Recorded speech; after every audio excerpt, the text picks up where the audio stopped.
আপনারা কেমন আছেন? শুরুতে একটু ভুল ত্রুটি করে আমরা সমন্বয়ের বলতে কেউ নাই, সবাই ছাত্র আন্দোলনের ছাত্র আন্দোলনে বেরোনোর কাজ করতেছি। ঠিক আছে।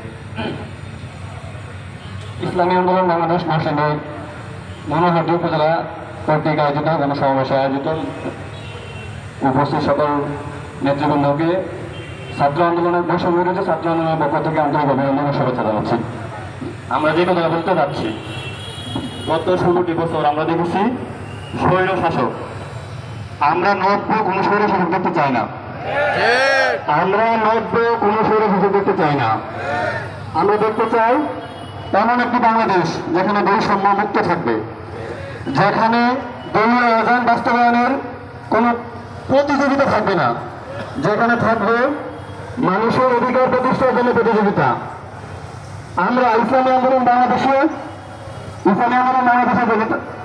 নাবি আমি হুজুর মাওলানা সৈয়দ ফজল করিম হুজুরকে দেখেছি, তিনি বারবার ঐক্যের স্লোগান দিচ্ছে। আমরা জামাতে ইসলাম, হেফাজতে ইসলাম সহ সকল ইসলামী দলকে বলবো ঐক্যের ব্যানারে চলে আসুন। আমরা যদি ঐক্য বলতে পারি, ঐক্য ধরে চলতে পারি, লক্ষ্য করি স্বৈরশাসক আগামীতে বাংলার জমিনে শাসক নামে শাসক হয়ে আসতে পারবে না।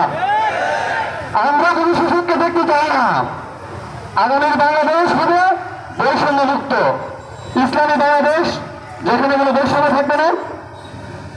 যে আন্দোলনের মাধ্যমে ছাত্র জনতা এতগুলো ছাত্রের প্রাণ গেছে, সেই ছাত্র আন্দোলনকে টিকিয়ে রাখতে হলে, এই বিপ্লবকে টিকিয়ে রাখতে হলে আমাদের সকল ইসলামিক দলকে ঐক্যমতের ভিত্তিতে সামনে আগাতে হবে এবং একটি ইসলামী খেলাফতের দিকে আগে যেতে হবে।